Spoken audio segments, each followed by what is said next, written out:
大家好，我是秉言止玄。今天我要分析王心凌为何是她。她不是唱功最顶级的乐坛天后，也不是流量时代最嚣张的一线顶流，而且她最近也没有什么热搜。然而，王心凌她不单单是一个歌手、一个明星，对于无数80、90后，甚至是被时代裹挟的70、00后来说，王心凌她是一个符号，一个图腾。我们需要王心凌。当成人的世界充斥着算计、背叛和无休止的内卷时，王心凌她20年如一日地站在那里，用她那看似脆弱的甜美，看似无助的坚强，为我们构筑了一个名为纯真的避难所。世间太苦了，所以那一丝甜才何其珍贵；尘世太脏了，所以她对着镜头落下的那一滴泪才如此让我们心碎。还记得2022年的那个夏天吗？当那首《爱你》的前奏再次响起，一场全民的狂欢席卷而来，那不是简单的追星，那是一场关于复活的宣战。千万心灵男孩、心灵女孩们，他们的呐喊其实是在向世界宣告：我们只是老了，不是死了。我们在王心凌的身上看到的是那个曾经眼里有光、心中有爱的自己。我们看着她当红，看着她在2023年到2025年一路鲜花着锦，我们不自觉地露出了姨母般的微笑，因为我们和心灵有个约定，那个甜心教主要变成甜心奶奶，一直唱跳到80岁。然而，命运的剧本往往在最绚烂时写下最残酷的转折。作为一名命理师，透过这繁花似锦的表象，我看到的却是深渊。2026年丙午流年，这不仅是时间的刻度，更是一场60年一遇的焚世烈火，是180年一遇的双火叠加。对于王心凌这颗精致却脆弱的心经而言，这漫天的火海不再是舞台的聚光灯，而是足以熔断灵魂的炼狱。当厚土埋金，当烈火焚身，它那微弱的以木之根能否抵挡住这滔天的结束？如果有一天那双爱笑的眼睛被烈火烤干，如果那个关于甜美的梦境被现实击碎，我们这代人无处安放的青春又该魂归何处？请随我一起抛开娱乐的喧嚣，走进王心凌的命理深处，去探寻这颗蒙尘珍珠的宿命真相，去寻找那个在火海里真正的救赎。第一部分，原局拆解，从尘埃到星辰的逆袭逻辑。第一节看原局，根本不是一张明星的脸。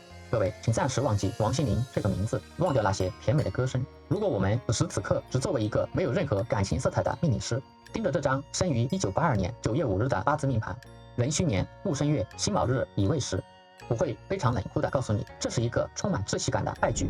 他直接给我们当头3棒。第一棒，土重金埋，暗无天日。森地的日元是心经，心经是什么？它是首饰之金，是珠玉，是秀气。心经最怕厚重的土。大家看这个命局月干透出一个戊土，它是正印。戊土它通根于年支的戌土和时支的未土，这哪里是正印生生？这简直是泰山压顶。心经被这层层叠叠的造土死死埋在地下，不见天日。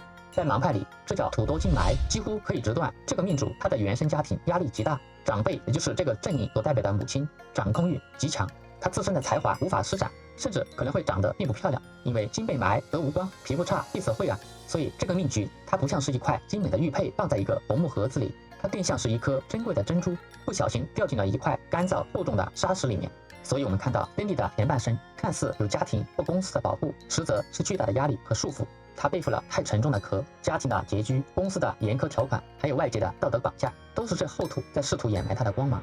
第二棒，枭神夺食，才华被禁。我们来看年干的壬水，它是伤官，心经生壬水，这个壬水它是心经唯一的宣泄口，它代表命主的才华、表达和灵气。但是大家别忘了，这个月干的戊土，它紧贴着壬水，土克水，这是天然的相克，这就是命理学中的印制食伤。虽然它不是偏印，但是这个正印太强太过，类似于无情的枭神夺食。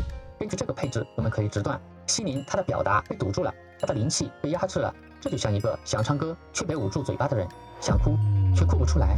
第三棒，空亡满盘，六神无主。我们来看一下，心灵的日主是辛卯，空亡五位，时支未土，这个代表财库也是官杀库，它落空，这就意味着他的晚年子女和名望可能是一场虚空。而年柱壬戌，它空亡子丑，时柱空亡辰巳，月柱空亡寅卯，夫宫的卯木在月柱落空亡了。我们看到心灵的八字12地支，子丑寅卯辰巳午未8个字落空，4柱都空，这往往是僧道之命，或者是代表命主一生漂泊，内心极度孤独，抓不住食物，是一个普通人。如果只看原局这8个字，我会断他是一个一生抑郁、怀才不遇，甚至有些没落的普通的家庭主妇。但是为什么现实的他是红遍亚洲的甜心教主，是那个笑容能融化冰雪的真理？难道是八字错了吗？还是天道出了 bug？ 第二节，寻找大药，开元引贵，绝处逢生。既然是土重金埋的病局，我们就需要雷霆手段的药。心灵的命局第一用神就是甲木，因为甲木属土，要让这个珍珠重见天日，就必须要把压在上面的这个戊土给它挖开。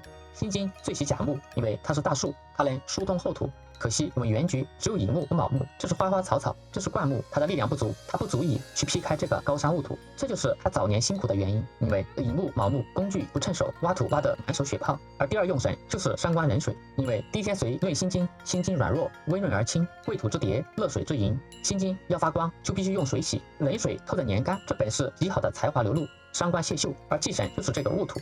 因为戊土它会埋金，它会克水。第二忌神为申金，申金它是劫财，劫财夺财。如果不打开隐藏面板，我们永远看不懂王心凌的命。这张八字的贵气根本就不在台面上的8个字，而是在地底深处。这叫大病有大药，病得越重，一旦有药，其成就也就越高。我们来看一下心凌的八字贵点在哪里。贵点之一，胎元己亥，暴力汲取生命之源。这个命局最大的病就是土燥、阴霾、水枯、木折，谁能救？唯有水。我们看一下心凌的胎元，胎元它是己亥。这里出现了一个亥水，亥水它是伤官，这简直是神来之笔，它是黏住伤官的根，它比9令的太元的子水更生猛、更霸道。亥水的出现，它彻底拯救了这个干枯的命盘，它起到了2个非常关键的作用。第一，润局救木。亥水它是江河之水，它直接冲进命局，它滋润了干燥的未土、虚土，它生发了这个卯木。这里面藏了一个今天的亥卯未单合木局。如果我们把流年大运考虑进去，还有寅卯辰东方木局的影子。没有这个亥水，它的乙木早就枯死了。这就意味着，在厚重的岩石之下，早已盘根错节，生长着庞大的根系。只要给一点点阳光和雨露，这些树根就会瞬间崩裂岩石，破土而出。这就是我们森迪他生命力顽强的根本原因。他外表是娇弱的仙金，而内里却是生生不息的森林。太元亥水的第2大作用，深海相穿，隐藏的掠夺者。我们注意，月令它是申金，太元是亥水，这里有一个深海相穿，一般人非常怕穿，但是在这里这是贵格。为何？申金它在月令，它代表娱乐圈，这是名利场，这是比劫。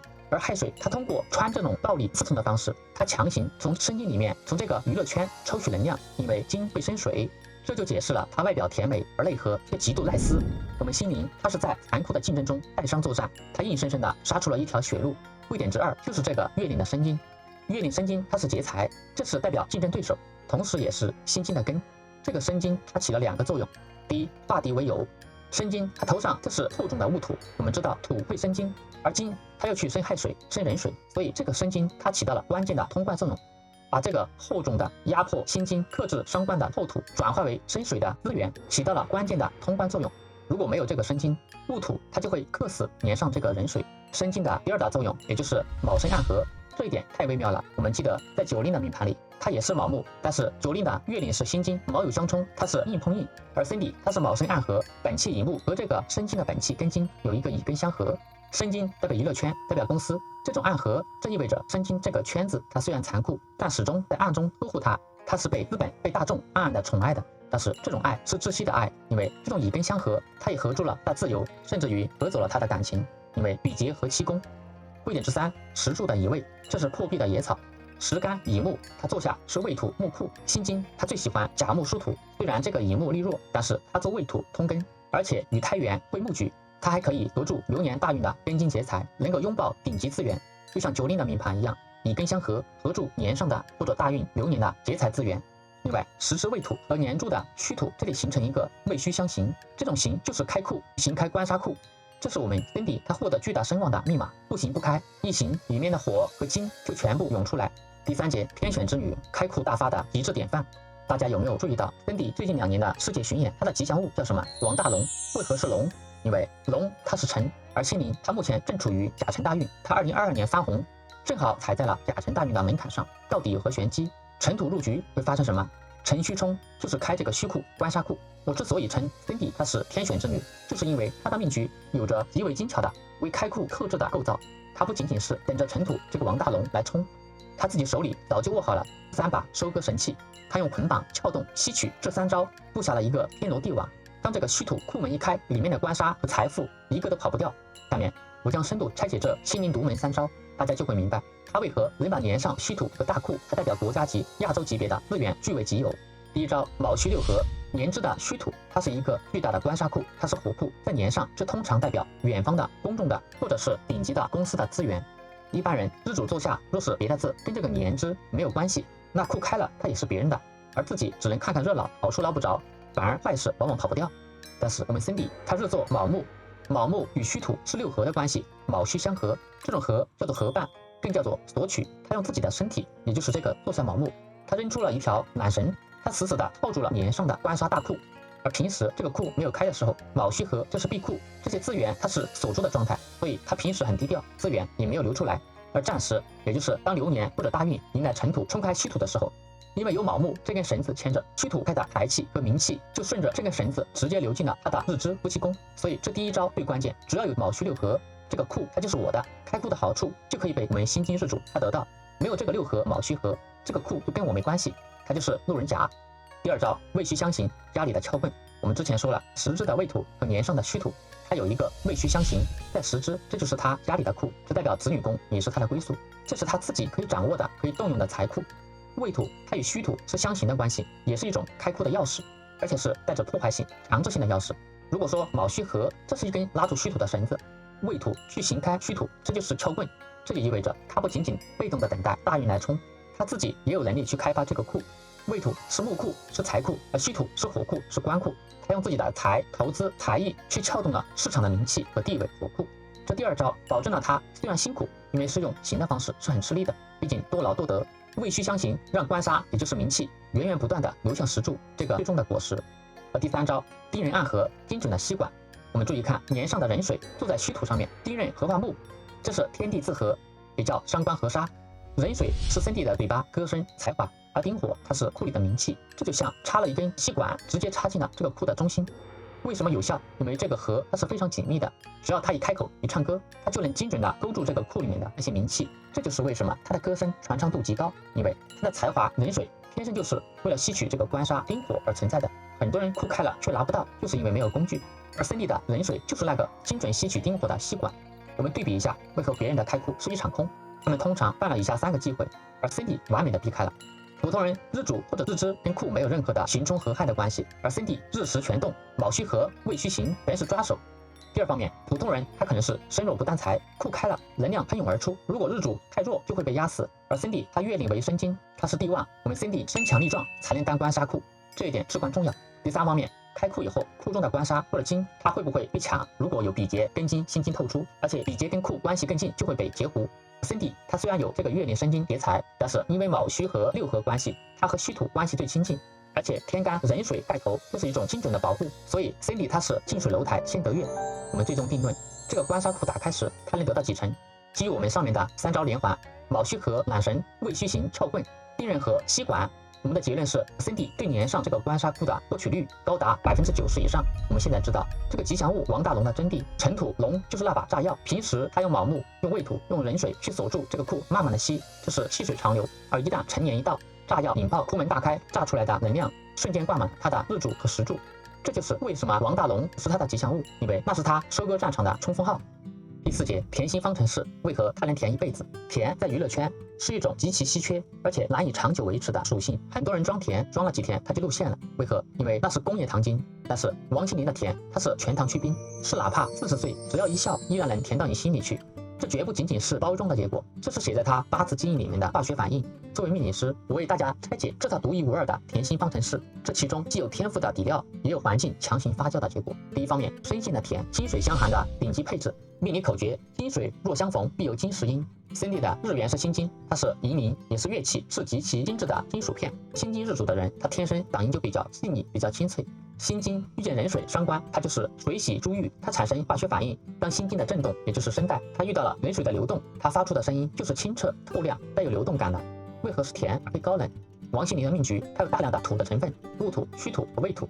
土克水，它会把水变得粘稠了。如果是清澈的水，那可能是高冷的。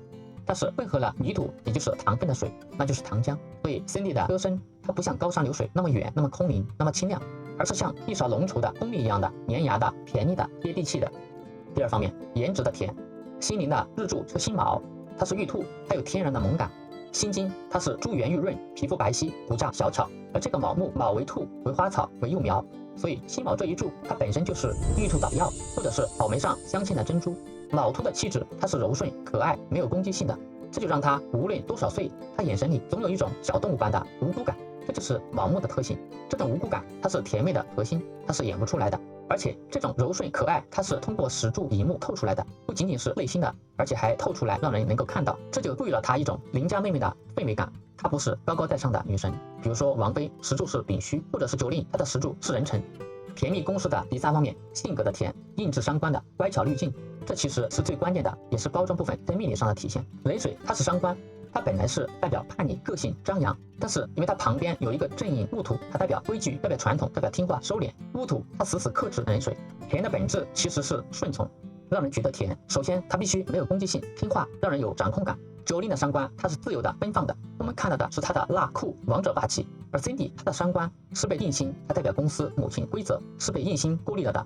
很大程度上就是因为他把所有的棱角、他的叛逆、他的情绪都藏起来了，也就是被戊土所掩埋了。他只展示出顺从、懂事、微笑的一面。这种甜是委屈自己换来的，它就像苦瓜裹上了厚厚的糖衣，它是真的甜，因为它把苦都吞进了肚子里。甜蜜公式的第4点，氛围的甜，秘诀在于石柱乙未，乙木偏财透出。乙木它是藤蔓，是蜿蜒的曲线，纠缠柔弱，这就赋予了它一种邻家妹妹的氛围感。她不是高高在上的女神，比如说像王菲那样的石柱丙戌，或者9令石柱壬辰，那是女王的霸气。我们 Cindy 她是隔壁班那个让你想保护的女生乙木，所以我们总结心灵的甜，它是天赋，也是一种刑罚。综合看来，70%是天命，是心经的质地，是金水的嗓音，是心毛的萌感，是乙木的柔弱，这是老天爷赏饭吃，它不装也是甜的。而另外30%是人为的。这是戊土对伤官的强力压制，让他在漫长的岁月里被迫保持这种无攻击性的姿态。为何只有王心凌能够甜20年？因为别的甜心可能到了30岁，伤官发力就想转型，想叛逆，想变酷，比如说范晓萱。但是王心凌的冷水始终被这个戊土看着，她转不了型，也不敢转型，她是被命运封印在糖罐子里的公主。这种甜对观众是享受，而对她自己或许是一种温柔的无期徒刑。直到这个甲辰大运到来，甲木克戊土，心灵终于解刑了，她自由了。可是代价呢？她能承受得起吗？第5节命盘总论，带着镣铐跳舞的大腹对抗厚重命运的甜。此命局若无太远的这个亥水和大运的配合，乃中等偏下之命，一生为房产长辈所累而保难显。综合看来 ，Cindy 的财富等级为大富，她声望门当财，虽然比劫当令会夺财，但是她日坐卯木偏财，而且石柱有未土财库。但是因为有卯申暗合，劫财合财，他的钱财总是容易被身边人，或者是男友，或者是经纪公司，或者是合作伙伴分走一大块。他就是那个辛苦种树的人，但是总有人来摘果子。不仅如此，这张盘里还藏着一个漏财的黑洞。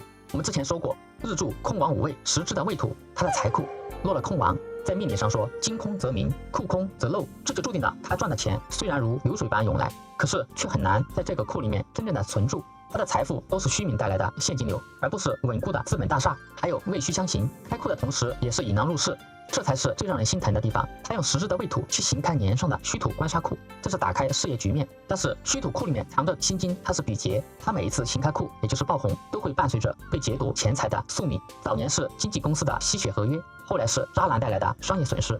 他家里的财库时刻被外面的狼惦记着。所以我说，心里她的财富是辛苦得财，层层盘剥。她不是那个坐在王座上数钱的女王，她是那个在荆棘丛中必须不断奔跑才能不被抢走的心经女孩。王心凌的八字是一个在窒息中寻找呼吸的命局，土是她的宿命重负，给了她沉重的肉身和家庭的包袱；金是她的倔强傲骨，给了她不屈的支柱；水是她被压抑的灵气，太原亥水，给了她灵魂的出口；而木则是她一生都在苦苦追寻的救赎，就是财富和掌控力。蒙尘珍珠，借水洗白，心灵的人生剧本就是一部清洗史。他终其一生都在做一件事，用才华和韧劲去推开压在身上的大山。但是这种格局留下了致命的后遗症：情怒之伤，卯申暗合，注定他的爱人会被劫走；土重埋金，注定他在感情中容易卑微，容易看不清人。他不是真正的快乐。他的甜是心经外面裹了一层冷水，那是一种为了生存不得不甜的懂事。他之所以成为甜心教主，就是因为他用最坚硬的心经外壳包裹了一颗最渴望破土而出的种子。那份甜不是蜜糖，是他对抗厚重命运时流出的唯一一点温柔的汁液。但是当一个女孩必须用甜来作为武器去对抗世界的重视，她的情路注定坎坷。第二部分，没有水晶鞋的灰姑娘，炼狱情节和终极救赎。第一节，原生家庭篇，灰姑娘没有水晶鞋，只有带刺的铠甲。各位请看清这张脸，这是甜心教主的招牌笑容，甜度满分，治愈了无数人。但是作为命理师，我看到的却不是甜，而是苦。世人只知她甜，却不知这甜是她为了在这个苦涩的家庭活下去，不得不穿上的一层讨好色的伪装。王心凌她拿的剧本从来不是穿着水晶鞋等待王子的公主，而是一个没有仙女教母，没有蓝光马车，必须独自赤脚走过荆棘的灰姑娘。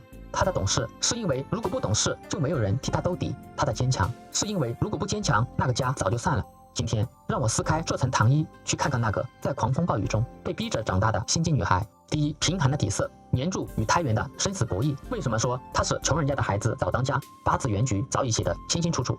年柱壬戌壬水，这是被截断的水源。年柱它代表祖上出身，而天干壬水这是他的才华，是心境的灵气。但是他坐在虚土上，虚土它是火库燥土，它是天然克水的。在命理中，这叫截角，代表祖上无靠，出身贫寒，壬水想流淌，却被下面的虚土死死堵住。这就意味着他出生时，他的家运已经衰败了，给不了他任何的滋养。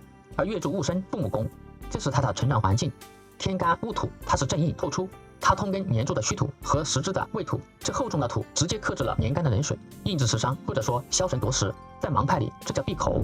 小时候家里的环境氛围极度的压抑，戊土所代表的母亲，她的掌控欲和焦虑感，让这个孩子感到窒息。他想说话，他想自由，他想叛逆，可是却不敢说，却不敢做。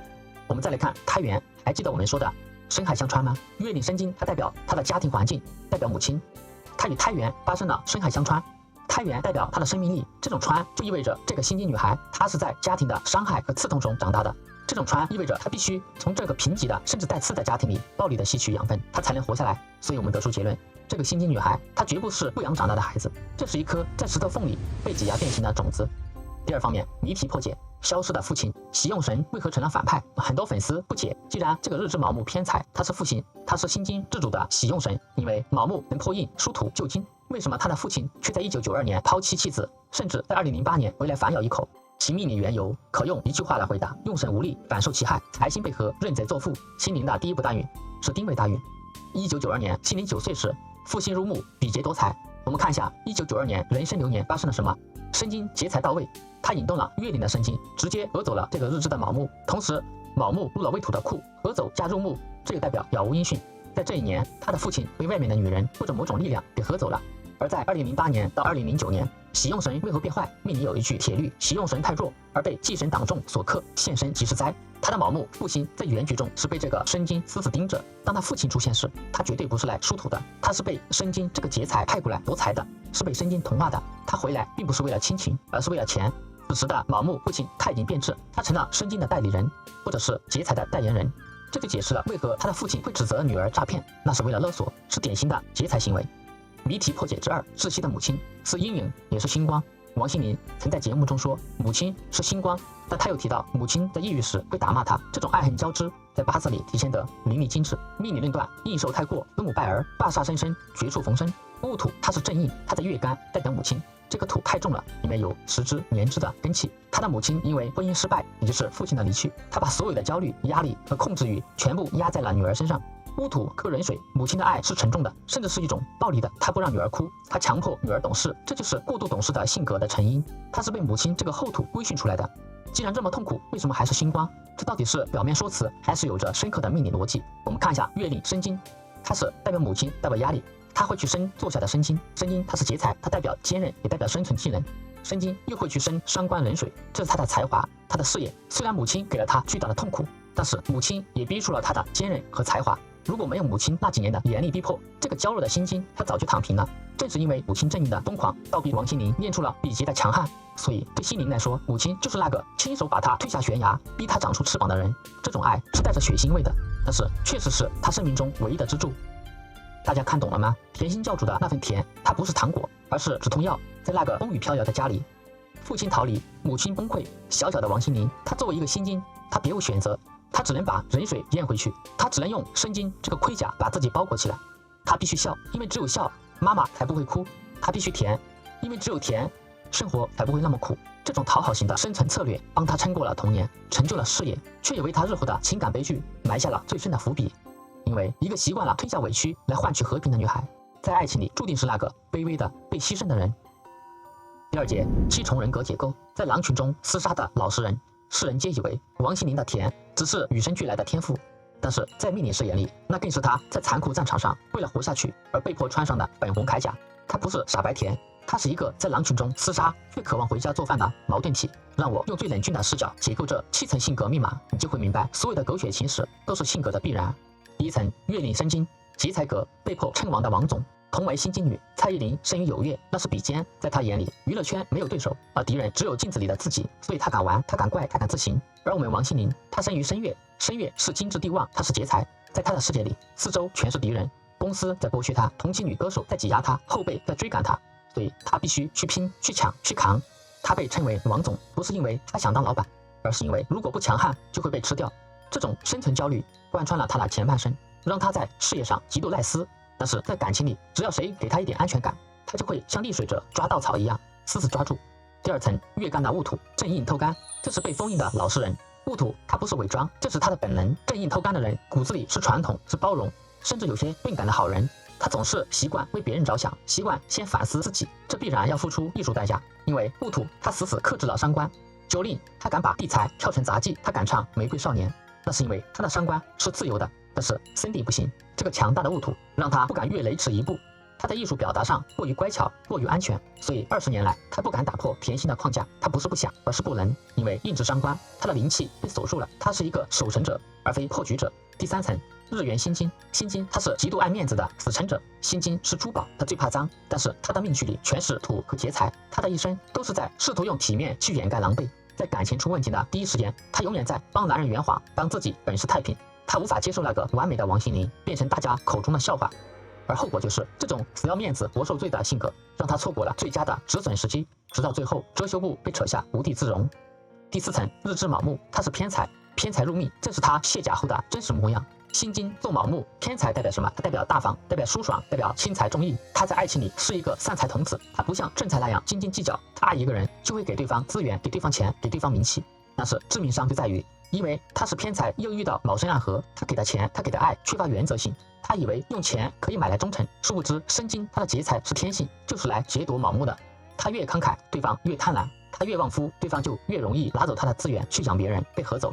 性格的第5层维度，卯木的意象，日支卯木，它是藤蔓，是花草，它代表衣服和缠绕。所以心灵它在外是申金，是劫财王总，但是回到家以后，它是卯木，是藤蔓。卯木是柔弱的花草，它必须依靠依附大树或者墙壁。它在亲密关系中极度缺乏独立人格，它需要时刻缠绕对方，通过对方的存在来确认自己的价值。这种窒息的依恋往往让男人感到压力，或者是让渣男觉得吃定你了。性格的第6层月日关系，卯申暗合，这是引狼入室的宿命，这是森地性格中最悲剧的一句话。申金它代表外界劫财，它暗合自己的身体、内心和钱，所以他总是容易对那些危险的人产生迷之好感。他看不清申金是一把刀，他只觉得申金够强壮有力，是能够保护柔弱的卯木，以根相合。这是一种开门居道的性格配置。他亲手把强盗请进了卧室，还以为那是保镖。心灵的7层维度的第7层蜡阴松柏木，辛卯的蜡阴是松柏木，这是绝境中的玉石俱焚，这跟九令是一样的，它都代表灵魂内核的坚韧，这是无路可走时最后的倔强。如果说正印戊土是外在的有底线的包容，那个底线就是月令申金。平日里他可以忍，可以做老实人，可以给钱，他也可以装傻。可是如果对方把他逼到了悬崖边上，比如说名声尽毁，欺人太甚，这棵松柏木的傲骨就会显现。他的反击不是攻击性的，而是决绝的切割。当他心死的那一刻，他就会变得比石头还硬，宁可体无完肤也要断臂求生。这就是王心凌。事业上他被环境逼成了女战士，艺术上他被性格困成了乖乖女。这种外柔内刚又极度缺爱的性格配置，让他在事业上成了打不死的小强，却让他在感情里成为了永远的输家。他以为只要自己足够的乖，足够的大方，足够的努力，就能换来童话般的结局。可是他就忘了，他的命盘里写着最残酷的一行字：卯申暗合，劫财入室。为什么他总是在最好的时候遇到最烂的人？懂了他的性格，你就能读懂他接下来的那些令人窒息的情史。下面让我们屏住呼吸，去看看这只单纯的小白兔是如何一步步走进那些命中注定的猎人布置的桃色陷阱。第3节，爱情诅咒与孽缘复盘。为什么王心凌总是遇到渣男？是她眼光不好，还是运气太差？不，作为命理师，我必须残酷地告诉你，这早已写在她出生的那一刻。她拿到的这本爱情剧本，每一页都写满了4个字：引狼入室。为何她是天生的吸渣体质？让我们打开她的夫妻宫，那里藏着所有的秘密。第1重诅咒，卯申暗合，闺蜜与爱人的合谋。日支卯木代表她的老公、她的身体、她的钱，而月令申金劫财，是闺蜜也是别的女人。卯申中藏着以根相合，这就是卯申暗合，这是一种极为可怕的结构。她的家里这个卯总是偷偷的往外跑，去和外面的强盗申金，所以她的每一段感情只要稍微稳定，另一半的心就会不由自主地飘向外面的花花世界，而且插足者往往是她身边认识的人，或者是她完全想不到的圈内人。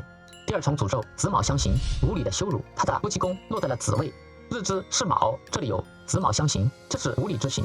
这就解释了为什么他的分手总是伴随着私密照泄露、出远门或者是内裤门这种极其下流、缺乏底线的羞辱。因为在这个局里，男人子水是不尊重他的。第三重爱情诅咒，夫星入木，而且空亡，虚幻的归宿。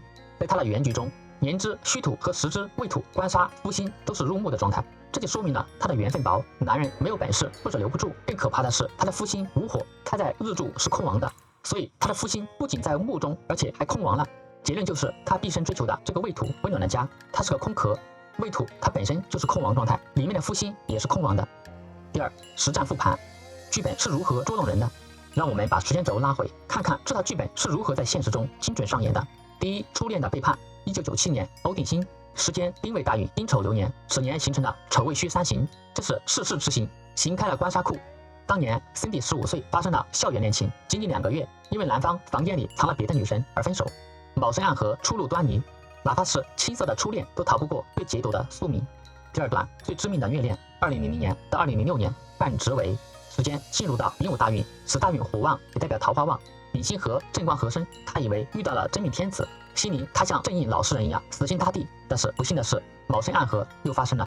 男方在交往期间2次劈腿，许如云、杨雅柱，而且还有家暴行为，七杀公身。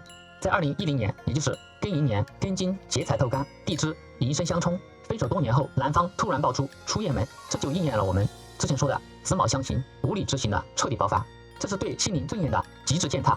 第三段崩塌的第三者，2012年燎原号，时间进入乙巳大运，此大运形成了巳申刑合，在2012年壬辰年，伤官壬水透干，伤官生财，财去破印，而且地支也形成了卯辰相穿，在此年印星也就是名声坏了。此年 Cindy 卷入了燎原号和隋唐的恋情，他被指为第三者。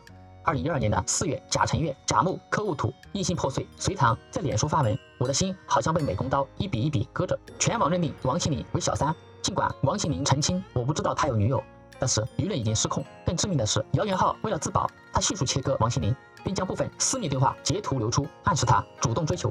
这又一次应验了子卯相刑。他开记者会哭诉我不是第三者，却导致了小巨蛋演唱会撤资，事业腰斩。为什么他明明是受害者，却被骂成小三？因为卯申暗合又发生了，在命理上，他的夫妻宫卯木就是容易和别人纠缠不清，这种粘连不清的气场让他跳进黄河也洗不清。第四段富二代的幻影，2017年至2022年蓝未文，时间是乙巳大运的末期和甲辰大运的初期，传言这段关系维持了5年，看似稳定，对方是科技新贵。2022年心灵翻红以后，传出男方偷吃，剧本再次轮回。只要心灵他的事业一好，卯木就必然被外面的申金合走，比劫夺财，千古不变。第4节爱情36计，写给Cindy的情书。既然我们不能求世俗的圆满的爱情，是否有另辟蹊径的解法？我们必须降维打击，换一种思路。在这里，我为心灵提供了可行的让他获得真实快乐的方案。方案1：一如姻缘，远嫁或者非典型伴侣。既然这个申金这么厉害，只要在这个圈子里或者周围，就一定会被合走。那么唯一的解法就是物理隔离，可以去找跨人种、跨文化、跨圈层的外国人，或者是长期定居海外的华裔。因为月令申金它也是驿马，代表传送，它的婚姻动能就在于动和远。拉开申金和卯木的物理距离，就可以避开劫财。老外或者是海外圈子与他原本的申金闺蜜圈没有交集，申金鞭长莫及，结不到。在这个模式下，她可以做一个虽有距离但是无竞争的小女人，哪怕是聚少离多，至少心是安的。方案之2：烟花哲学，只求刹那的极致宠爱。还有另外一种更加出格的方案，也就是不求天长地久，只求曾经拥有。对于辛卯日柱加上卯申暗合的他来说，长久就往往意味着变质。我们的策略就是恋爱永生法，每一段恋情开始都要有心态建设，不要把任何一段关系设定为一辈子。当一个男人出现，他能给你激情，能给你资源，能让你此刻开心，这就足够了。一旦发现苗头不对，也就是申金介入，立刻止损，换下一个。心经它是首饰，首饰需要被不断的把玩，被欣赏，它一直放在一个盒子里，也就是固定的婚姻，迟早会蒙尘，因为土重埋金。只有在不断的恋爱、流动的火和水中，它才能保持心经的光泽。这种快乐模式就是享受每一次初见时的那个小女人状态，那是她生命中以木花草最鲜活的时刻。一旦进入柴米油盐，她就死了。分析到最后，我们必须承认一个心碎的事实，在王心凌的命盘里，圆满是一个伪命题。甲木大树，它确实能够破土，它也能够腾挪细甲，成为乙木的依靠。但是甲木会吸干那唯一的珍贵的人水，这是代表他的伤官、灵气和快乐。这就是为什么他每次遇到大男人，比如误伤大男子主义者，心灵他就会失声。停止工作，甚至变得卑微。甲木虽然撑起了他的面子，却抽干了他的魂，他做不成小女人，只能做附属品。而正官巳火会引发寅巳申三刑，这是无休止的争吵、官非和折磨，也绝对不行。而且四申相合，这个申金拥有更强的优先级，这种劫夺来得更凶猛。那么午火呢？午火七杀，午火它本身就是空亡，这就意味着那些让他心动的坏男人，既然出现在他的生命里，一旦岁运填实，又会触发午申暗合。因为午火的本气丁火会形成地刃合化木，这个午火也会跟申金勾勾搭搭。天下没有不透风的墙，也没有不透心的午火，所以我们的结论是残酷的。在这张土重埋金、劫财还巳、伤官受制的盘里，想要一份世俗圆满、白头偕老，而且能让他安心做小女人的完美婚姻，在理论上是无解的。如果强求圆满，就是把他往火坑里推。但是残缺就不能快乐吗？作为一个命理师，我想对森迪，也对所有在爱里面受苦的女孩说：如果注定做不成那个被王子永远保护的公主，那就做一只自由的飞鸟吧。不要去追求那份沉重的永远，去爱，去享受每一次心动的瞬间，去享受那个把你捧在手心的当下。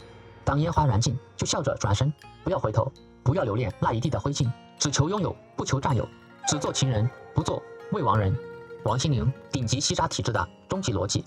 为什么王心凌的命盘被称为渣男收割机的顶配版？这哪里是运气不好，这根本就是命局里的3道防渣体系全部短路了。第一道短路，雷达失灵，好女孩的诅咒。心机女孩不是最爱面子，伤官透出，不是最聪明、最会怼人的吗？为什么她治不住渣男？正常情况下，伤官它是女生的剑渣雷达和驯夫鞭，男人敢乱来，直接伤官怼死他。但是大家看王心凌的月干有一个戊土正印，这就坏了。戊土克壬水，这叫做异性压制伤官。这意味着什么？意味着她骨子里被教导要当个乖乖女。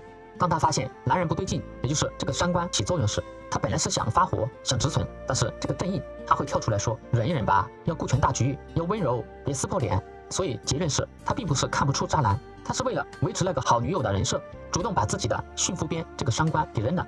明明手里有枪，却偏要跟流氓讲道理，这能不输吗？第二道短路，大门常开，垃圾回收站。我们再看一下心灵的日支卯木，这可是她老公住的房子。这个房子有2大致命伤。首先，卯戌相合，年支戌，这是官杀库，埋葬男人的本木。正常的夫妻宫应该要挑一挑、剪一剪的。她的卯木倒好，主动去合了戌土这个库。她的象意，她总是拼命的想把那些有问题的、躲在阴暗角落里的库中的丁火，死乞白赖的往自己家里拽。这哪里是谈恋爱，这是在做垃圾回收站。她对正常的精英男不感兴趣，偏偏对那些深沉的忧郁的渣男，这个库中的丁火情有独钟。第3道短路，闺蜜是大道，劫财贴身。如果说前一条还只是遇不到好人，那这一条就是引狼入室。我们看月令申金，它是劫财，而且是最强烈的劫财。这个申金他就坐在家门口，只要 Cindy 谈了男朋友，不管是好是坏，这个男朋友他还没进家门，就先看到了门口那个更生猛的、更有手段的申金劫财。就算有男人住进来了，只要他的事业一旺，也就是申金变强，这个男人就会宿命般的与外面勾勾搭搭。所以心灵的感情剧本里永远少不了3人行，不是他被3，就是他莫名其妙的被卷入了别人的感情，变成3。隋唐那次是怎么回事？就是这个申金劫财在作祟，他的男人天生就容易被别的女人吸引，或者说他天生就容易吸引那些吃着碗里看着锅里的男人。所以我们的结论是，Cindy 的夫妻宫，他的门总是关不拢，防火防盗，帮不住命里的申金。除了上面3道短路，还有一点致命空亡，地基塌陷，也是最扎心的一点。空亡我分析过，在他的事业旺的申金，也就是月柱月令背景里，他的夫宫寅卯是空亡，卯木在他事业平台中是空亡状态，意味着在他的演艺圈的生活中，他的感情往往是有花无果，或者是虚幻的。他谈的爱情看着是轰轰烈烈，其实脚下是空的。夫宫空亡，再叠加卯戌合木，这就解释了为什么他总是陷入看起来很爱，其实只有他在付出的怪圈。因为那个家这个夫宫是空的，男人根本定不下来，而他合进来的又都是孽缘，是木库。剑渣雷达冷水伤官被好教养给堵住了，而卧室大门又主动的敞开，感情基地又处于真空状态，卧室的门又没关紧。Cindy， 你这不是欺渣，你这是用自己的血肉之躯给渣男们精准扶贫啊！屏幕前的女生们，如果你也是日支合库，日月暗合，还带印制伤官，听我一句劝，把你的同情心戒了，把圣母心扔了，只要不捡垃圾，你就已经是赢家了。第5节，终极救赎。以子代夫，唤醒沉睡的王总。在前面我们分析了心灵的所有不幸，原生家庭的压榨，渣男的背叛，性格的软弱，似乎这是一个无解的死局。因为戊土太重了，他死死克住了壬水伤官，在命理学上这叫做消沉夺食。食伤代表什么？食伤代表才华，代表自由，对女人来说更代表子女。这就意味着命运给 Cindy 的剧本，你是一个好女儿，你是一个好女友，但是你很难成为一个母亲，因为那个厚重的土不允许她拥有水，拥有叛逆，拥有孩子。第二，绝处逢生，那个在太原等待救母的灵魂，等风来不如等你来，天无绝人之路。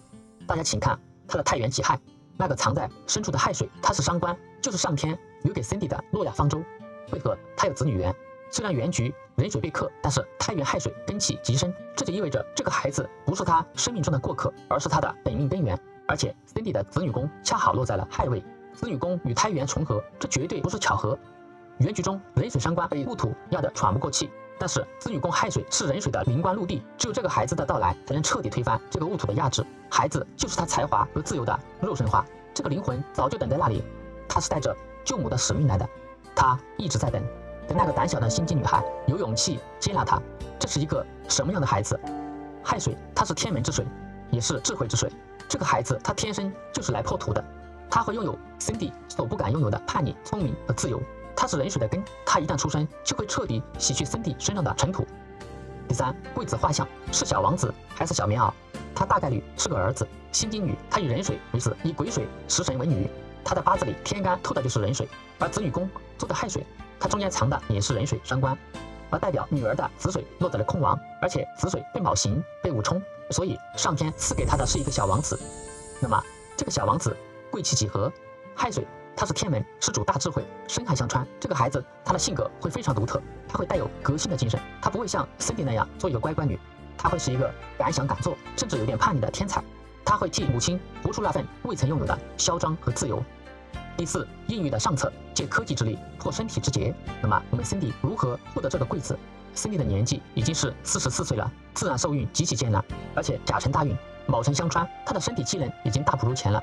自然怀孕会承担极大的风险，而产后也极难恢复身材。我们注意到亥水它和月令申金发生了深海相穿，这个穿就意味着他的孩子不是顺其自然来的，而是他通过穿这种方式抢来的，是他用身体痛苦换来的。这就暗示着他需要通过科技手段或者一番波折才能得到这个孩子。所以我的上策就建议冻卵或者通过代孕或者试管这种科技手段去获得这个孩子。而且申金它是金属，代表器械科技。深海川它另一个象意就是通过医疗器械获得子女，我们应该顺应这个象，反而能够保母子平安，不要执着于自然生产，只要血脉相连，那就是最大的圆满。第五，未来大运展望，癸卯运的温柔岁月。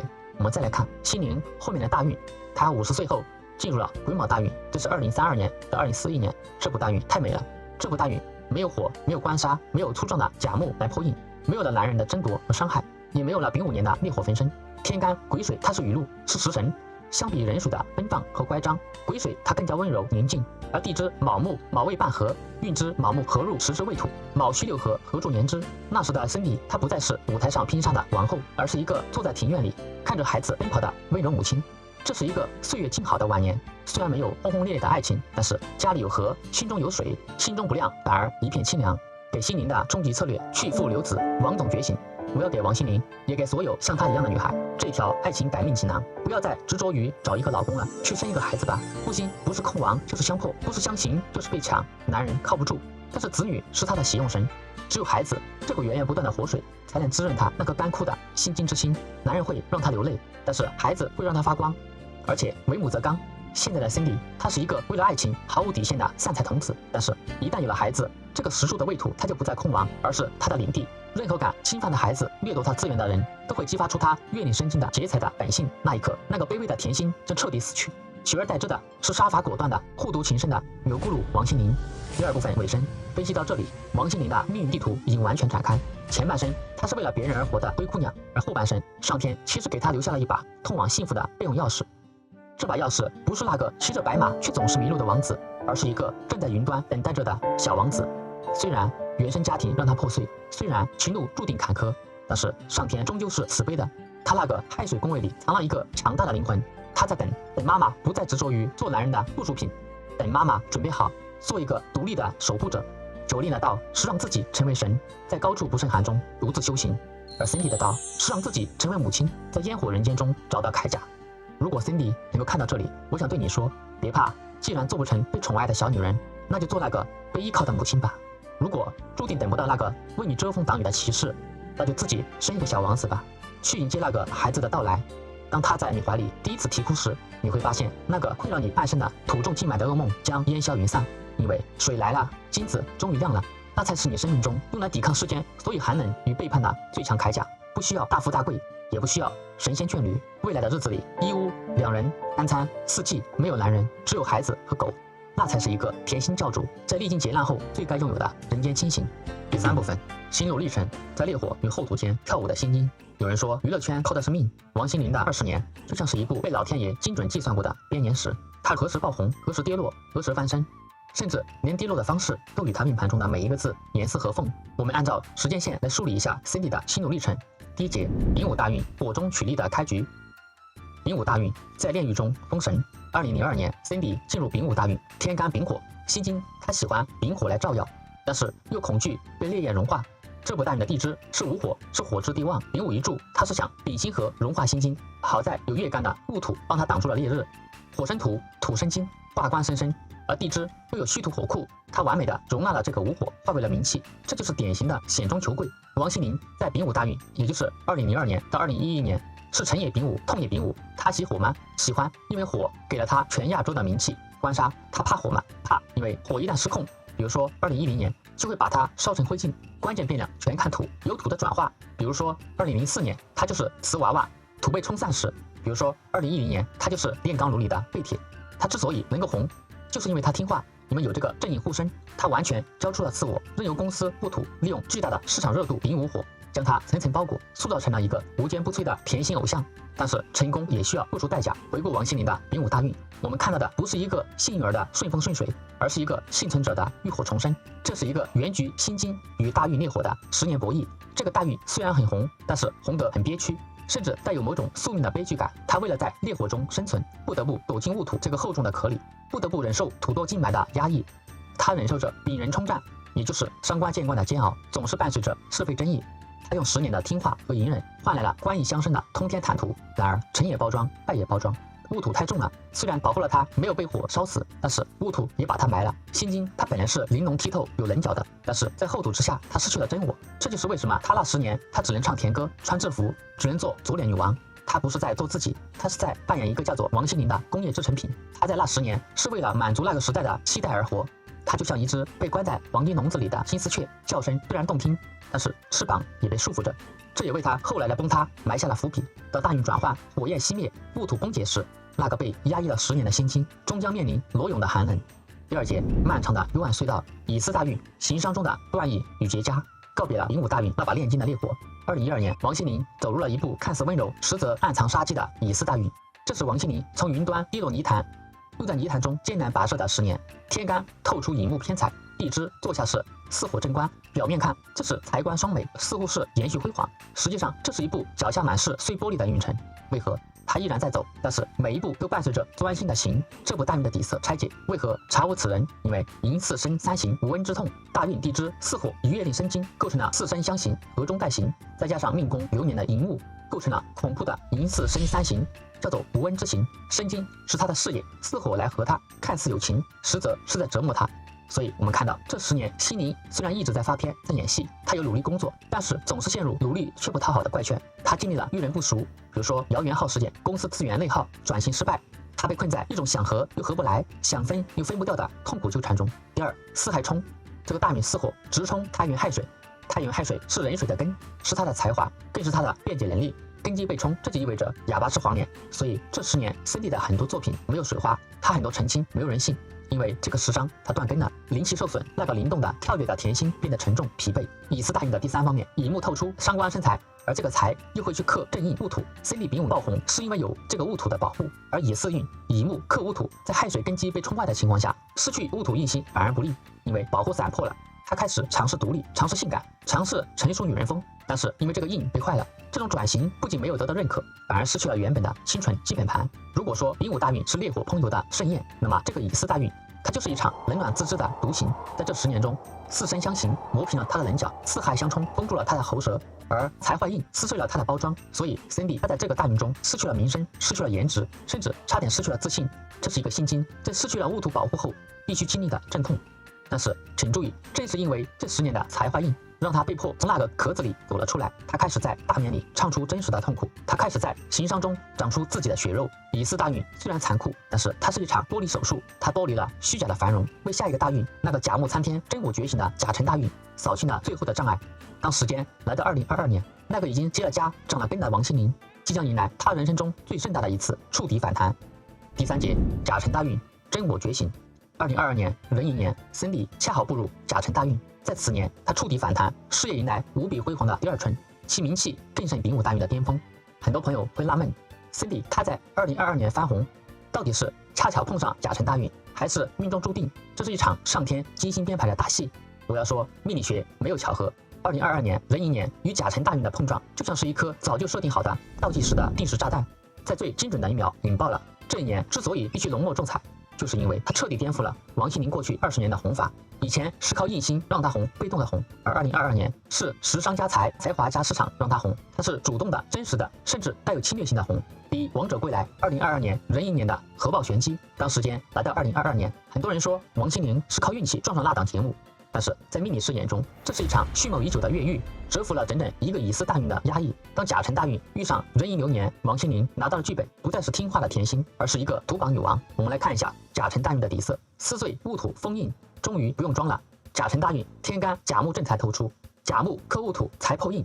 过去20年，这个戊土就是他的保护伞，也是他的枷锁、人设、包袱端着。现在甲木来了，他是雷，他是利剑，他是劈山的巨斧，他一斧劈开了厚重的戊土高山。现在他不再需要扮演那个完美的瓷娃娃，甲辰大运的他，哪怕是穿着校服，眼神里也是姐就是女王的自信，硬被治，真我出。第二方面，尘土到位，甲辰大运地支尘土，它是水库，也是湿土。尘土能生金，也能纳水。尘土为人水伤官提供了强大的能源，相比于虚土的燥烈，尘土它是温润的舞台，它为人水提供了最好的流动场所。第三方面，辰戌相冲 ，Cindy 的官杀库被彻底打开，里面的所有的名利流量均为 Cindy 获得，其风头之盛睥睨天下。2022年壬寅流年，完美的点火程序。为什么是2022年？因为这一年的干支组合精准打击了他命局中每一个基点。我们来看天干壬水伤官土秀，这也是回忆杀，因为他与年柱的壬水无寅，他得长生于寅，得库于辰，水气极旺。而辛金他最喜欢壬水讨喜，洗尽铅华，之前的土运把他埋了，火运又把他烤干了，壬水一来，就像一场大雨，洗去了辛金身上所有的尘土和锈迹。当他扎着高马尾唱起爱你的时候，观众看到的不是一个40岁的女人，而是一颗被时光擦得锃亮的珍珠，那种清透感就是壬水洗金。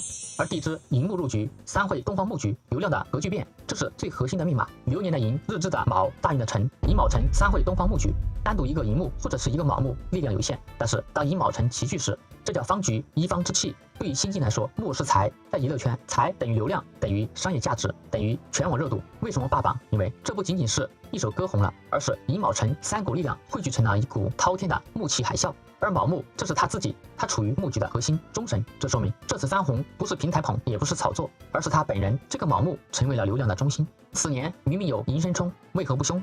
这就是贪合旺冲的救赎。很多命理师会担心流年的寅木会冲月令生金提纲，不是大凶吗？为何反击？这就是我刚提到的寅卯辰会木局。寅木他太忙了，他忙着去跟卯木辰土开会，他忙着去跟太原的亥水谈情，去组局，去搞钱，他根本顾不上去跟申金打架，或者就是轻轻撞一下，让这个申金支棱起来，别偷懒，这就叫做贪合旺冲。而反映到现实就是 Cindy 他忙着练舞，忙着公演，忙着接代言，他根本就没空去理会那些过去的负面争议，所以所有的冲都被汇聚给化解了。第4节烈火前的狂欢，2023年至2025年，2022年的翻红绝非偶然，它是甲辰大运送给王心凌的见面礼。这一年，他集齐了壬水洗金、颜值回春，集齐了寅卯辰汇聚的流量统御，集齐了辰戌冲开官杀库的名气加深。更重要的是，他借着甲木这把利斧，彻底劈碎了那个困住他20年的甜心教主的旧壳，并且在废墟之上重建了一个名为Cindy王的商业女王。她不需要再等待被选择，从2022年开始，她就是选择本身。2023年至2025年，一路木火相生，甲辰大运的辰戌冲持续发力，事业长红，就是因为木火通明。2024年甲辰年，他与大运甲辰无寅，双辰冲戌，火库大开，他的演唱会场场爆满，冲库激发的铁律再次应验。2025年乙巳年，虽然寅巳申三刑在线，但是在甲辰开库的大势下，偏财偷干的狂欢中，那种刑顶多是心累人乏，狂欢中的阴影罢了。2026年1月23号到24号，王心凌历经855天，走过31个城市，79场 Sugar High 2.0世界巡回演唱会，最终站在台北小巨蛋收官。复盘 Cindy 的心路，我们发现一个惊人的命运算法，她最爱的是甲木和冲库，凡是甲木透干，比如说2004年、2022年大运，或者辰戌冲，2004年、2018年、2024年这些年份，它必爆红，因为甲木劈开压抑它的土，冲库放出了它最渴望的光。然而，命运的所有馈赠都在暗中标好了价格。2022年的翻红，是因为甲辰大运这剂兴奋剂帮他踢开了压在头顶20年的土，冲开了封闭已久的库，他终于自由了，终于红透了。然而，这种没有硬心保护的狂欢虽然痛快，却让他的命局变得赤裸，就像一个拆掉了所有防火墙的系统，运行速度快到极致。但也意味着，当2026年丙午那个超级病毒来袭时，这位新晋女王又将拿什么去抵挡 ？Cindy 她最怕的密码是无助的火和坏根。2010年寅午戌火局加冲根，2012年伤官见官都是在保护层失效时被火反噬。2026年丙午年是什么？这是一个集大成者的恐怖年份。它有甲木大运提供无限的燃料，因为木会生火；它有冲库辰戌冲打破了缓冲带；它有无节制的火，丙火加甲木助燃，它比2010年更凶猛。它有坏根，因为卯午破午未合，直接从内部瓦解。历史总是押韵的，但是绝不会简单的重复。当年2010年的庚寅之火烧毁了他的口碑，如今2026年的丙午之火烧向的将是他已经不再年轻的肉体与灵魂。暴风雨前的宁静即将结束，这一次没有戊土的保护，我们的甜心教主该如何独自面对这场焚尸烈焰？第四部分，2026年丙午大劫生死救援与最后的避风港。第一节丙午之劫，天地合围的绝杀。可能会有人说我是乌鸦嘴，或者干脆是为了博流量哗众取宠。为什么我看每一个明星都是丙午之劫？实际上我也分析了熄火的明星，大家可以去看一下我之前的视频。但我想说，医生看到病灶如果不说那是失职，命理师看到火坑如果不喊那是缺德。九令的劫是硬碰硬，Cindy的劫是温水煮青蛙，最后一把火烧干。为什么我说2026年是Cindy的生死局？因为这是一场精密布局的十面埋伏。我们来看天干战报，2026年丙午烈日当空，大家以为这只是一场大火，殊不知这是一场蓄谋已久的内部瓦解。首先倒戈的竟然是他引以为傲的财富。丙火官杀入局的第一件事，他不是攻城，而是收编。他看向了大运透出的甲木，那是 Cindy 这几年拼命开演唱会接代言积攒下来的巨额家底。在烈火面前，这些甲木没有成为他的盔甲，反而瞬间交出了投名状。甲木生丙火，化为了资敌的燃料，财资官杀。他辛苦赚来的每一分钱，此刻都变成了烧向自己的汽油。紧接着是一场悲壮的救主，天干壬水，这是他的伤官才华。他试图挺身而出去扑灭丙火，但可惜这个水太弱了，全局的水气几乎早在之前就被拿去生木了。囊中羞涩，这一滴微弱的冷水泼向滔天的丙火，不仅没有灭火，反而激起了这个丙火的凶性。伤官见官，为祸百端，恼羞成怒的丙火一脚踢开了瑟瑟发抖的早就投降的乙木，他跨过了已经破碎无力阻挡的乌土，他带着毁灭一切的气势，一把抓住了心经丙辛合。这不是温柔的牵手，这是强行的熔炼。天干防线宣告失守。我们再来看地支，地支角力统帅的绥靖与防线的崩溃。如果说天干是投降，地支就是一场触目惊心的围猎。午火地旺降临地支，他展现出极其高超的战术素养。第一步，他招降纳叛，午火他振臂一呼，乙木和戌土立刻响应，寅午戌三合火局瞬间成型。原本的资源库这个戌土和生机点乙木瞬间化成了敌军的先锋部队。第二步，拔得暗哨，有人寄希望于太原的亥水食伤根气。别想了，亥水他一方面忙着去生木去助燃，另一方面亥水与午火有着兵人暗合的私情。面对午火的入侵，亥水选择了默许和纵容，毫无抵抗。而第三步，策反前线，最让人绝望的是辰土这个湿土水库的叛变。他原本是唯一的消防员，但是在甲辰大运中，寅卯辰构成了三回木局。辰土他迷失了，他忘记了自己是湿土，他以为自己是木，他不仅没有会火，他反而像一堆潮湿的烂木头被扔进了火海，助长了火势的蔓延。而第四步，直捣黄龙，午火他没有急着攻打司令部，而是先驯服了卯木，卯午相破，把这个新进的肉身防线烧穿。他又收复了未土无畏合化火，连退路都堵死了。午火站在了最后的堡垒月令申金前面，申金他是全局的司令，他是我们新金的根基，是唯一的希望。他能不能打，能不能战，敢不敢战？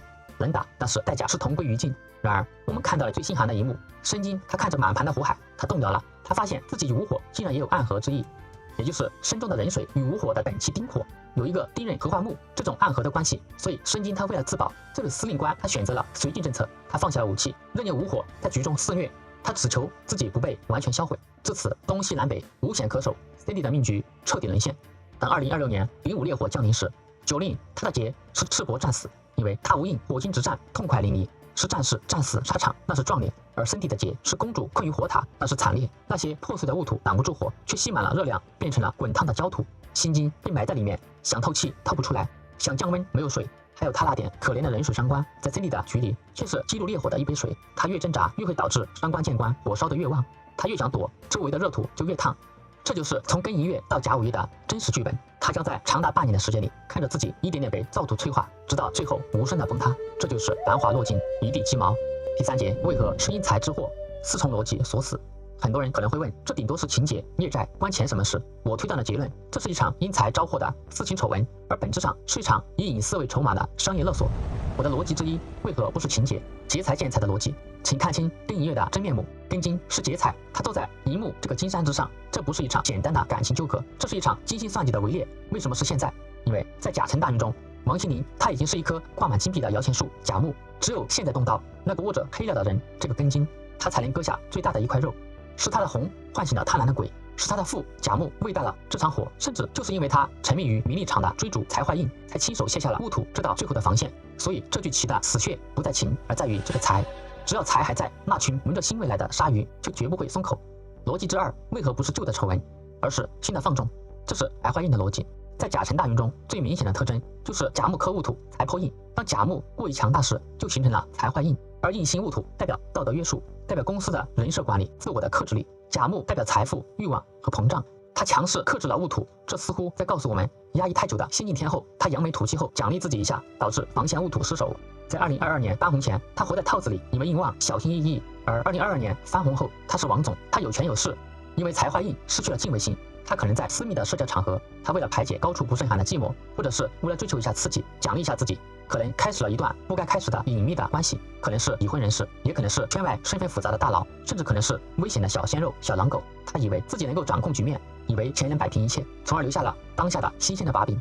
逻辑之三，甲木的助燃，这是杀猪盘的逻辑。2026年2月庚寅月，庚金他坐在银幕上面，他盯着的不是他的人，而是他脚下的银幕，这是巨额的财富。正是因为他现在红得发紫，商业价值极高，他才成为猎物。而爆料者知道，只有在这个时候闹出核弹，才能勒索到天价的封口费，或者通过毁掉它来满足某种巨大的利益交换，比如说竞争对手的收买。所以才是原罪。如果 Cindy 他还是那个过气的歌手，甲木不旺，而且戊土保护罩完好，那么 Cindy 也不会放松警惕，让人拿住把柄，他也不会被盯上，因为这个料根本卖不上价，庚金他也就懒得动了。逻辑之四，甲木助燃，火借风势，甲木生丙火，这是财生官杀。甲木是什么？这不仅是财，它也是代表流量，是关注度，是资本的推波助澜。如果是普通人隐私，顶多是邻里八卦，但是因为他是王心凌，他风头正劲，他名利双收，他是王总，这个丑闻才会被无限放大，变成丙午烈火。他的财富和名气就成了这场大火的助燃剂。他接的 S 级代言越多，违约金就越高，他站得越高，摔下来就越惨。财资官杀是他辛辛苦苦赚来的名气，亲手把这场桃色纠纷喂养成了灭顶之灾。那么为何曝光？既然对方是为了钱而来的，为何要公之于众，让情势失控？这其中必然存在人性的贪婪和性格的弱点。我们可以合理的推断，这个博弈过程初期勒索，这是庚金的动机。对方手握着他的甲辰印中留下的实锤，就是这个银中的正官丙火，开出了天价。第二步，拒绝，这是心金的态度。因为 Cindy 他是心金，他虽然柔，但是他有傲气，因为他双官在年，他骨子里又有劫财的这种刚性，加上他认为对方要价太离谱，或者觉得自己有公关能力，他选择了拒绝支付，或者只给小钱。而心金他最大的弱点是爱面子，也有硬性的依赖性、心存侥幸，他试图讲理。面对勒索，他第一反应往往是我没做错，我为什么要给，或者是能不能少给点。第三步，撕票，就是谈崩了，触发了银生冲。当他拒绝支付那笔用来买平安的巨款，对方撕破脸，庚金为了报复或者是逼他就范，他选择了银生冲，这就是冲击他的事业大本营。他会选择爆点料吓唬他，所以才会有少量有限度的爆料，并不是想一次性的毁掉他。可是结果在丙午火旺的环境下，火势失控了，变成了燎原大火，意外引发了一场全面的雪崩。这就是为什么他有难言之苦。2026年的2月庚寅，本质上就是一场谈判破裂的现场。第四节，命理师的自救锦囊 Plan B 经常脱壳。为什么我先上 Plan B？ 因为 Plan A 是针对事情还没有初露端倪的预防方案，但是根据本人的推演，在本视频发布时，那个恶毒的勒索计划可能已经展开了，所以我先抛出这个 Plan B 以解燃眉之急。Cindy， 如果你此时正被那个坏人纠缠，正遭遇巨额的勒索，正处于恼羞成怒和有口难言之间，请记住，这还只是前戏，如果不果断处置，接下来的雪崩或将应验我上面的推论，会恶化到无法挽回的地步，因为这是天罚。下面奉上本人的3招救命狠招，这很痛，但是能够保命。3条铁律，第1条铁律，誓不章程，绝对不要亲自下场。Cindy，如果那个人已经出现了，请记住心经的高贵，哪怕是去送钱，也不要脏了自己的手，绝对不要亲自回复任何信息，绝对不要亲自去见任何人，更不要用自己的私人账户转哪怕1分钱。你是珠玉碰不得硬石头，你要做的就是花重金请一位带刀的护卫，或者是顶级的律师，或者是危机处理专家。不要害怕隐私被护卫知道，只要他们足够的专业，知道的越多，反而越能替你分担。从这一刻，让护卫成为你的替身，让对方去跟这个冷冰冰的专业人士谈，而不是跟那个容易心软、容易被拿捏的你谈。隔离是你最大的安全感。第二条铁律：名正言顺，把勒索变成交易。对于贪婪，不要试图用感情去感化，也不要试图用争吵去压制，要用规则去封印。告诉你的律师团队，不要给封口费，那是无底洞；要给买断费，那才是护身符。把这一场见不得光的勒索，通过法律手段转化为一场合法的、有着严苛条款约束的商业交易。当你花钱买回了所有权，对方手里剩下的就只有一纸违约即入狱的枷锁，以此彻底的切断后患。而第三条铁律，断尾求生，依然要消失。最后，哪怕事情摆平了，钱给到位了，2026年依然不是你留恋舞台的时候，因为更音乐只是隐性，后面丙午的大火还在燃烧。记住，这是持续1整年的烈火，一旦你还在台前，我就会寻找新的燃料。与其一个个的拆弹，还不如远离这个狂暴的烈火战场，退一步，海阔天空。用一场长长的病休或者游学，让大众忘了你的存在，也让命运的烈火失去了目标。在这个流年里，存在感就是你的原罪，消失才是最高级的反击。普兰 B 的核心逻辑就是心经隐身，重建戊土正印。我们知道这个甲辰大运的致命点就是甲木克戊土才坏印，而戊土保护罩被破。既然命里没有，我们就用人事去补。原来的戊土被甲木劈坏了，使得伤官无治。王总别太久了，稍微放肆一点也是合情合理。但是一个西渣体质又无印星护身的心经，简直就是狼群中的小白兔。现在我们聘请最专业的律师团队，这就代表官杀的执行者，他构建了一张严密的法律保护网，这张网就是人造的戊土，从而形成官生印，印生生，这完全符合五行流通的救赎之道。第5节庚寅月黄金逃生窗，在我分析9令的丙午之节时，有一个判断，也就是庚寅月首战即决战。申帝的这次也必须死守2月庚寅月，为何？因为庚寅月强盗他还在门口，辛金还躲在后面。在2月份，天干透出的是庚金劫财，丙火也会去克这个庚金，也就是舆论和灾难克的是这个劫财。火力它是集中在爆料者和事件本身。C D 本人还没有完全暴露在第一线，这个时候他躲在庚金的阴影里，还有机会通过私下交易给庚金甲木来平息事态。只要庚金勒索者拿着钱满意的走了，或者签了字，那么这个寅木导火索就被切断了。如果到了辛卯月，此月他与日柱辛卯伏吟，辛卯月见辛卯日，这就是辛金本体无法隐藏，他必须亲自出场，或者是不得不面对舆论和大众的审判。所以如果庚寅月没有解决好，这个庚金这个挡箭牌或者中间人退场了， Cindy 这个辛金在3月份他就必须赤裸裸的站在丙午烈火前面接受炙烤。所有的遮羞布、律师或者公关都没用了，大众直接审判的是他本人，而且卯午相破，他的脸面、他的尊严、他的身体在这个辛卯月会被直接撕碎。所以我的结论是，2月份是谋战，也就是谈判和交易，尚有一线生机。3月份那是肉搏，是羞辱，是审判，辛金必死无疑。所以决战必须绝对只能在2月份结束。命运留给Cindy的黄金逃生窗只有短短的28天，这是一个极其残酷的博弈，必须在辛卯月3月份之前，用甲木去填满庚金的胃口，用法律人造的戊土去封死庚金的嘴巴。一旦时钟拨到3月份，天干辛金透出，意味着他本人就避无可避的必须走到聚光灯下。如果那个时刻手里的炸弹还没有拆除，等待他的将不再是谈判，而是日柱伏吟下的赤裸游街，万劫不复。所以胜利的决战不在舞台，而是在密室，不是在6月甲午月，而是在春节庚寅月，赢了2月才能活过这个丙午年。第6节迷你式的自救锦囊 Plan A 断臂求生。如果 Cindy 看到本视频，而那个事件还没有出现，这种概率可能会低于30%，说明上天给了他宝贵的自救窗口，请执行 Plan A。核心逻辑就是无我则无灾。锦囊之一，物理冷冻，断庚金之念，换号失联，停用所有私人号码，切断与旧圈子，特别是庚金内的旧友或者前任的直接联系，让对方根本找不到人。拒绝社交，在2026年春节前后拒绝一切的私密聚会。勒索往往发生在叙旧的酒桌上，不见面就没有开口勒索的机会。另外，要停工休养，2026年春节前必须宣布全面停工，去国外进修或者去调养身体，彻底的消失在公众视野，绝对禁止举办任何演唱会。卯午破就是破在舞台上，因为卯为动为四肢，在2026年跳舞等于在刀尖上起舞。另外要风水避难，2月份请立刻动身去寒冷或者是水旺的地方，比如说北海道、北欧，或者是北方的海岛，避开南方的火气，让身体处于休眠状态，不接任何的工作，名为休养，实为避灾。锦囊之2，主动应灾，进行这一生最重要的一次手术，比如说冻卵、取卵。2026年是卯午破，与其被动的受伤，不如主动挨刀，因为有深海相传，胎源受伤就利用医疗手段去穿刺、去取卵，这既应了血光之灾，又为未来储备了最珍贵的亥水，也就是孩子。锦囊之3，斩断甲木，献祭爱情，在2026年公开宣布单身，清理一切暧昧关系。因为甲木是生火的源头，不管现在的男友或者情人都好，在2026年他就是祸根，他就是助燃剂，只要他还在单身状态，火势就会减半。如果他在这个年份恋爱结婚，那就是抱着炸药包去救火。第7节甲辰大运，空亡寅卯的天机。Cindy 如果执行了 Plan A 和 Plan B，而且取得了理想的结果，是否就可以高枕无忧，可以平安度过丙午火节？事情远没那么简单。两个计划说到底也就是治标而不治本，那是对症用药。但是我们中医讲标本兼治，治本为要。下面我将揭开辛宁甲辰运的终极密码。我们来看甲辰大运，空亡寅卯，再结合原局的丙午流年也是空亡寅卯，再结合原局的空亡未土，这是财库。这就意味着在甲辰大运这个10年，他的财富、他的地支、他的根是空的。这带来什么影响？他的财富是虚的。这10年他赚的钱虽然是天文数字，但是财根落空，而且他的库也是空的。这意味着这些钱本来就带着幻想或者不稳定，它来得快也去得快。这恰恰是老天爷给他的最后一道护身符。正因为寅卯空亡，所以甲木生丙火的力量其实是外强中干，这给了他自救的机会。如果寅卯不空，实打实的森林大火，神仙难救。这告诉我们什么？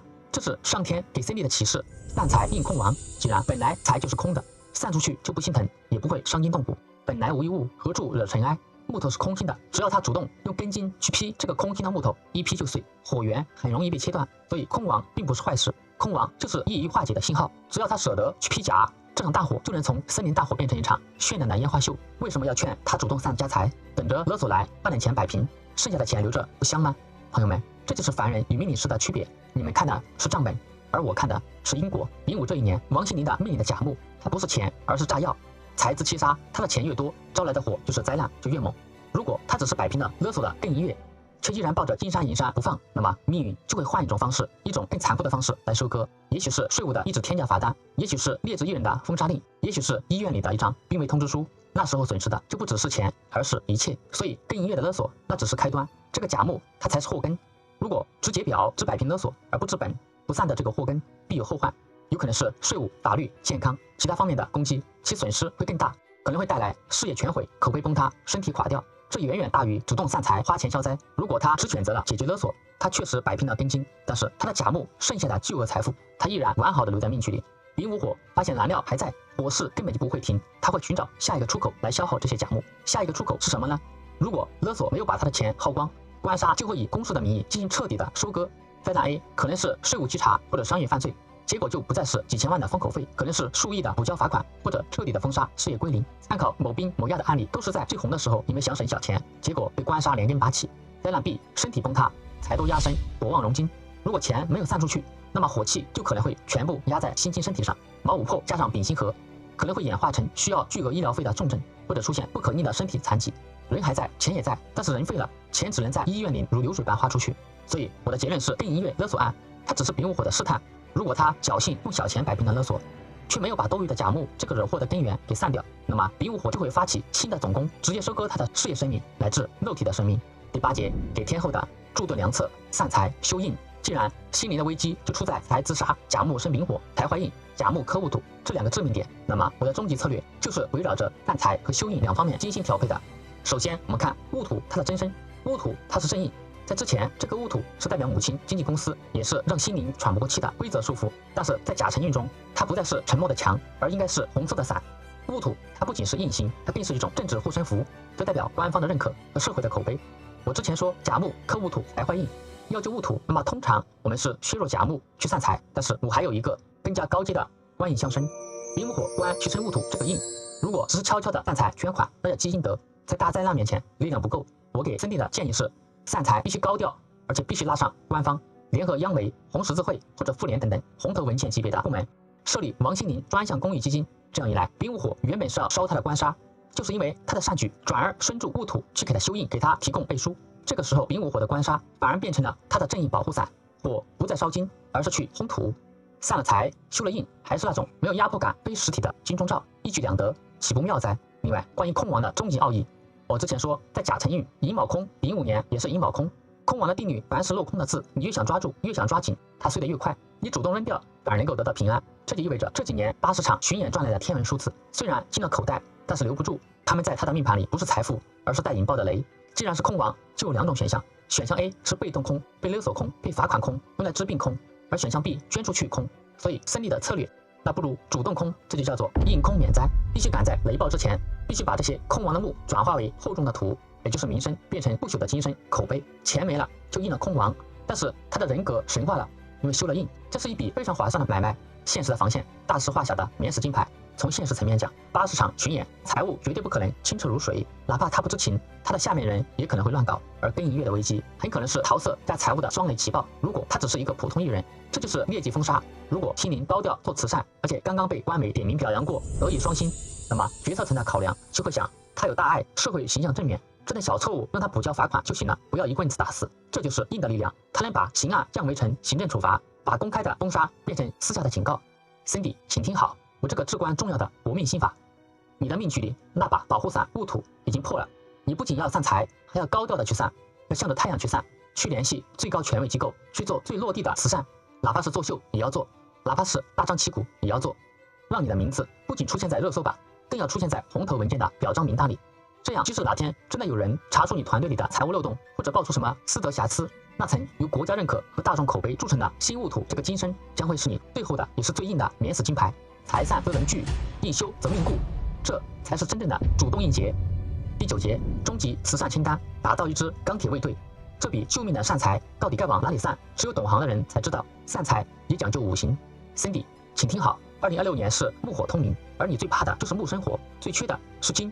所以不要去捐什么环保，也不要去捐什么海洋，因为水生木，木生火，那些不仅救不了你，还可能助长火势。必须用金，而且必须是重金，因为只有锋利的金才能劈开那棵疯狂生长的假木，把燃料切断，火自然就小了。而且比劫帮身，心金太柔弱了，最喜欢跟金来帮助，而捐赠金属性的物资，就等于给自己找了一群铁甲卫队。我为你确定出了最精准、最能挡灾的3个慈善方向。这不仅仅是捐钱，这是在布局一策捐赠，布压救护车队，根金流转，救死扶伤。车属金，流动带有水的性质，但是不会生木，因为它是肃杀，是救急之金。白色的救护车，这是心金的本色。而负压2字极妙，心金怕火克，而负压是隔离，把火隔离开。车队就是白色的钢铁卫士，让他们代替你四处奔波，当印着王心凌宣证的车队穿梭在城市里，这就成了流动的根金护盾。而车祸路灾，这就应了银生冲的相，被救护车给化解了。救护车救的是命，化解的是你命局里的血光和路灾。第2册捐赠肺部呼吸科的顶级设备，保心经之本，向偏远山区医院定点捐赠呼吸科医疗设备。因为肺和呼吸系统在五行里属金，心经对应肺，火克金，丙午大火最容易烧坏的就是肺和呼吸道，那是割手的命门。用昂贵的甲木换来坚硬的金，去保护众生的肺，这份功德直接回响给你。你保护了世人的呼吸，那么上天自然会护住你的嗓子和肺腑。第3册捐赠消防特种装备，以此制火，正面对抗。消防车和灭火无人机，水火积极的工具，因为这是金的实体。针对丙午火灾，这就是积极的、主动的灭火，而且要捐赠给官方的消防支队，必须是官方的，这也是修补戊土印星的一种方式。你是灭火者，当舆论之火烧向你时，这些实体的灭火功德就会形成一道防火墙。第4部分总结，王心凌的2026年是一场与欲望的博弈。这3年，她站在名利的巅峰，赚取了常人10辈子都花不完的财富。但是命理告诉我们，在灾难面前，财富不是铠甲，而是燃料。甲辰旬寅卯空，这一切名利终究是一场空。既然是空，又何必执着？用虚幻的钱去换真实的命和不朽的德，这才是大智慧，这才是真正的大女主破局之道。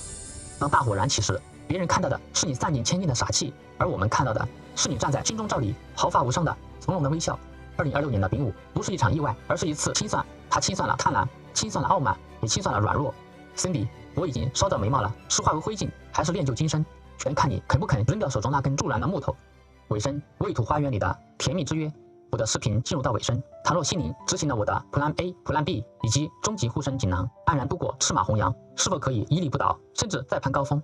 我不妄言，不妨看看他下一步大运癸卯大运。癸卯大运开始于2032年至2041年，这部大运地支卯木，它与日支符寅，这代表什么？卯戌相合，双卯合戌库，这是名利场的落锁。原局是一卯合一戌，而现在又来一卯，这叫做双卯锁库。戌土它是官杀库，它是名气被锁得严严实实。成年能冲开吗？很难，因为双卯合戌的粘性太大了，一个尘土冲过来，它的力量会被木局化解。而天干透癸水，这是食神，是雨露。这部大运的卯木它是湿木，当火流年再来时，湿木会去破午火，这叫败了火的体性。卯午破，他想再复出唱跳，他的身体他的卯木就根本吃不消，表现出来的不是红火，而是力不从心，甚至是病态。所以到了癸卯大运，心灵在这个圈子，这个娱乐圈，他的气数散了，他将不再是那个万众瞩目的明星，舞台的大门，这个虚土也对他关闭了。然而失之东隅，收之桑榆，这反而是一种保护，因为没有名利场就没有是非。癸水食神终于来了，虽然它不如冷水奔放，但是它能够润土，它能生金。食神它主安逸，主口福，也主子女，这就是养老运。而育儿运，此时他若是身边有个孩子，他的日子会过得非常滋润。如果他还执着于名利，试图用私募去生活，他只会把自己呛死。推演到最后，我们发现王心凌的后半生剧本早已写好，那不是一个大杀四方的女王剧本，而是一个繁华落尽见真纯的微影剧本。2026年的烈火就是为了烧得她虚幻的羽翼，2032年癸卯大运的闭库就是为了让她回归宁静的内心，2042年的壬寅大运迎声相冲，这就是为了让她放下最后的执念。纵观王心凌的半生，她就像一个被命运摆布的精美玩偶。前20年，她靠着戊土的保护，在火中取栗，成了天后；而这几年，她靠着甲辰的药力，在风中狂奔，她成了女王。但是这一切都需要代价，名利是火，肉身是金，凡胎肉身怎能长久的经受烈火烹油？其实上天早就把最好的归宿写在了他的石柱那个乙位。虽然这个位土它是空亡的，虽然它不显眼，但是位土它是花园，是港湾，是那个不被火烧不被金克的宁静之地。空亡的位土是遗憾还是礼物？很多人听到空亡二字都会心生恐惧，以为那代表着一场空。但是在王心凌的命局中，这个空亡的位土恰恰是上天赐给他最珍贵的礼物。倘若位土不空，那里填满了世俗的欲望和琐碎，他依然是个操劳的凡人。正因为空，他才成为了一个远离名利场、远离喧嚣的世外桃源。那是他灵魂的留白，是他经历了烈火焚身之后唯一能够让心灵栖身的净土。可能会有粉丝担心，你在劝心灵退圈吗？我们要失去甜心了吗？不，请记住那个唱跳的80岁的约定，这个约定它不会断，因为心灵的命盘里有一根不断的线，这就是未虚相行。未土是他的家，是他的花园，而虚土是他的舞台，他的粉丝。虽然他身在花园，但是每当未戌丑年或月到来时，这根行它的引信就会被点燃，花园的大门就会打开，他会带着宁静中积蓄的能量再次走上舞台，惊艳众生。这才是行的真谛，它不是折磨，它是连接，它保证了Cindy不会彻底消失，它只是换了一种方式存在。平时他在花园里种花养生育儿，而花开时他上台唱歌。与其在2026年被大火烧下来，不如现在就优雅的着陆；与其在50岁走下坡路，在60岁被命运没收事业，不如现在就转身去拥抱那个未土花园。我的建议不是让他逃跑，而是让他提前到站。命理师救不了不想自救的人，但如果Cindy能听懂这水火既济的深意，他就会明白，做一个普通的快乐的妈妈，远比做一个在火星架上跳舞的天后伟大的多，也幸福的多。真正的甜心是由内而外的润泽，所以爱她的粉丝们，请不要再用王总、大女主这样的标签去绑架她了，那需要披荆斩棘的铠甲，可是太重了，太累了。真正的甜不是工业糖精堆砌出来的人设，而是当一个人内心获得极致的安宁与幸福后，自然溢出的那份滋润灵魂的甘甜。只有当他在那个未土花园里，不管是做妈妈还是做自己，真正感到放松、安全、被爱时，他唱出的歌才会有那种治愈人心的魔力。Cindy，你的剧本并不是大女主复仇记，也不是王总未来传奇，而是一部寻找桃花源记。不要再试图在这个名利场里厮杀了，你打不过那群狼的。也不要再执着于那个能保护你的大树，它会吸干你。去要个孩子吧，用那个代表智慧与新生的亥水去浇灌你生命中最后的那片未土花园。